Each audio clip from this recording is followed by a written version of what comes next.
Sa ibang lugar, isang politiko ang tumakas matapos ang pag-atake sa kanyang tahanan at nagmamakaawa siya sa Diyos na pigilan ang mga demonyo, ngunit lalong naging nakakakilabot ang sitwasyon nang nagsimula siyang makaramdam ng kakaiba. Biglang ilang nakakatakot na mga kamay ang lumitaw mula sa kawalan at tinapos ang kanilang mga buhay. Ang lalaking responsable ay nanunood malapit lamang at tila may kakaibang pagkagusto kay Joe, na may larawan niya sa kanyang telepono.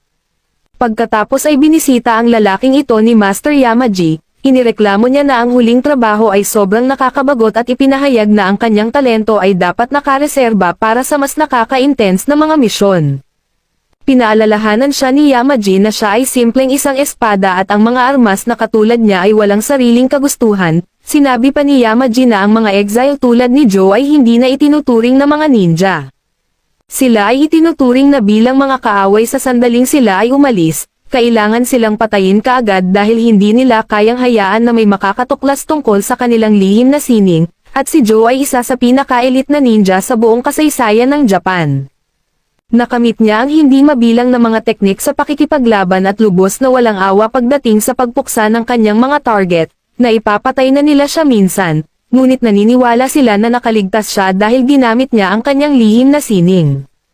Nais ni Yamaji na tuluyan na siyang patayin sa pagkakataong ito, dahil gusto niyang matuklasan ang paraan para malaman ang teknik ni Joe at inutos na ni Yamaji ang mga paghahanda para dito, ngunit mas nababahala pa ang isa pang lalaki sa tinatawag na The Reaper.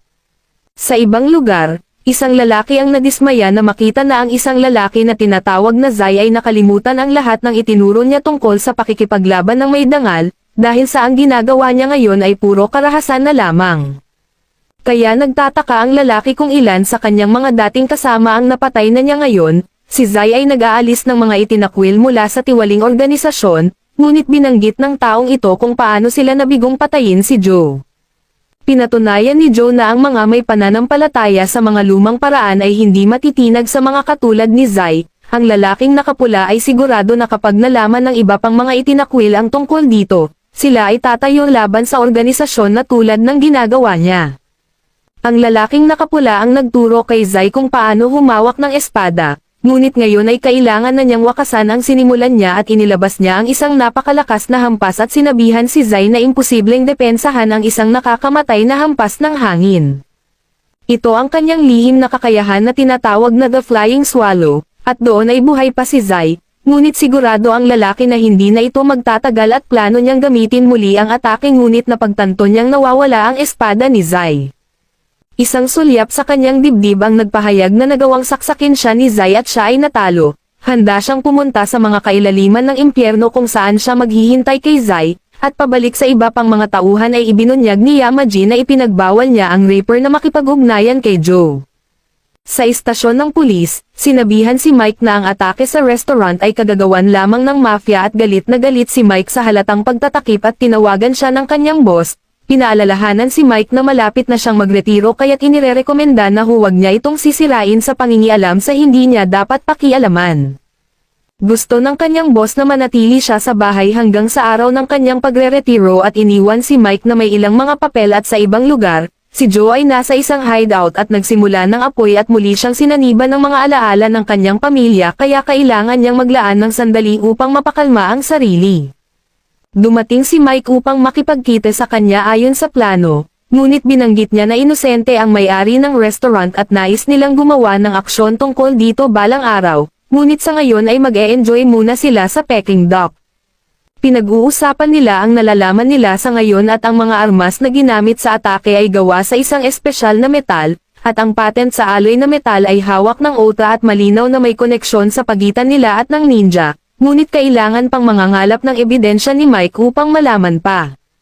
Ang Ota ay isang napakadelikadong kumpanya dahil mayroon silang koneksyon sa pamahalaan, wala nang pakialam si Joe kung gaano man sila kadelikado at pinatay nila ang kanyang pamilya kaya't ipinahayag niyang hahabulin niya ang bawat isa sa kanila at magbabayad. Pinaalalahanan siya ni Mike na kailangan niyang arestuhin si Joe kung gagawin niya ito, ngunit napagdesisyonan na marami pang ibang masasamang tao ang kailangang pusasan muna. Hindi pa handa si Mike na magretiro kaya't sinunog niya ang mga papel at nakipag-partner kay Joe, nagtimpla si Joe ng inumin para sa kanya at ipinaliwanag na ganito nabubuo ang mga alyansa, hindi ito alak dahil mas gusto lang talaga ni Joe ang uminom ng mga energy drinks. Pamilyar si Mike sa isang taong may alam tungkol sa OTA kaya nagpunta sila para makipagkita kay Emma. Inaasar ni Mike si Emma dahil sa sira-sira niyang kotse, pero agad niyang sinabi na mas malala pa ang kotse ni Mike. Si Joe naman ay napatunayang seryosong mahilig sa kotse dahil alam niya ang lahat tungkol sa Beetle, pero nagulat siya nang malaman niyang alam ni Emma na siya ay isang ninja. Ipinaliwanag ni Mike na mapagkakatiwalaan niya si Emma pero kailangan niyang patatahimikan si Emma kapag siya ay masyado ng maraming sinasabi. Pinasiksik sila ni Emma sa kanyang maliit na kotse at ipinakita ang lahat ng teknolohiyang kanyang inilagay dito. Ito'y halos isang malaking gumagalaw na computer na binuo niya mag-isa. Ang kanyang pananaliksik ay nagbunyag na ang OTA ay isang multinasyonal na kumpanya na sangkot sa pagdevelop ng mga armas pang-militar. Di lang iyon dahil may kinalaman din ito sa entertainment, malinis na enerhiya at halos lahat ng teknolohiya na umiiral. Para bang sinasakop nila ang lahat dahil palagi nilang pinapalitan ang iba't ibang software at hardware araw-araw, lahat ng bansa ay gumagamit ng kanilang teknolohiya sa isang paraan, pero ang mabilis na paglago nito ay nagdulot ng pagkalat ng madilim na mga tsismis tungkol sa kanila. Ilang tao na ang bumangga sa kanilang kumpanya tulad ng mga pangunahing tauhan, karibal na organisasyon at mga journalist na nag-iimbestiga sa kanila ay namamatay sa misteryosong paraan. Ang pinakahuling tao ay ang kalbong politiko na namatay kamakailan sa isang aksidente sa kotse. Tumanggi siya na papasukin ang mga dayuhang kumpanya sa kanyang bansa pero ang taong pumalit sa kanya ay ginagawa ang kabaligtaran, aktibo niyang hinihikayat ang mga dayuhang kumpanya at isa sa mga ito ay ang OTA. Mukhang napaka-convenient ng mga kamatayang ito para sa kumpanya nila kaya hinala niya na sila ang nasa likod ng lahat, samantala ipinakita ng ilang siyentipiko sa kanilang boss ang isang kahanga-hangang reactor na mas mahusay pa ang performance kaysa noong huli itong sinubukan, dahil ngayon ay kaya na nitong mag-produce ng 2.2 milyong kilowatts ng kuryente kada segundo. Idineklara ng boss na magpapabago sa mundo ang teknolohiyang ito at sinabi niya na ang OTA ay dapat maging tanging kumpanya. Ang kanilang teknolohiya ay magpapabuti sa buhay ng lahat at ang ito ay magiging bagong pamantayan para sa buong mundo at pagkatapos ay nakipagkita siya kay Yamaji. Ipinakita sa kanya ni Yamaji ang larawan ng pag-atake sa restaurant at kinumpirma ng lalaki na mga tauhan niya ang mga iyon. Ipinaliwanag niya na siya ay nagpapatakbo lamang ng isang test para sa isang bagong sandata at inisip niya na ang isang ninja ay magiging perpektong subject sa test na ito, dahil mayroon silang mga kakayahang higit sa karaniwan. Dahil sa takot sa galit ni Yamaji, ipinunto niya na ang kanyang target ay isang dating ninja at hindi isa na kabilang sa organisasyon. Sinubukan niyang ipaalala kay Yamaji na sila ay mga kasosyo ngunit sinabi lang sa kanya ni Yamaji na huwag na itong ulitin pa. Sa ibang lugar, ipinakita ni Emma sa mga lalaki ang sentro ng napakalaking enterprise na kilala bilang OTA. Ang OTA City ay isang eksperimental na lungsod na ganap na pinapatakbo ng organisasyon. Biglang pinigilan ni Joe si Mike mula sa pagtama ng isang blade sa kanyang bungo habang sila ay inaatake. Sinubukan ni Emma na iligtas sila palabas doon ngunit patuloy na tinutusok ng isang espada ang kotse.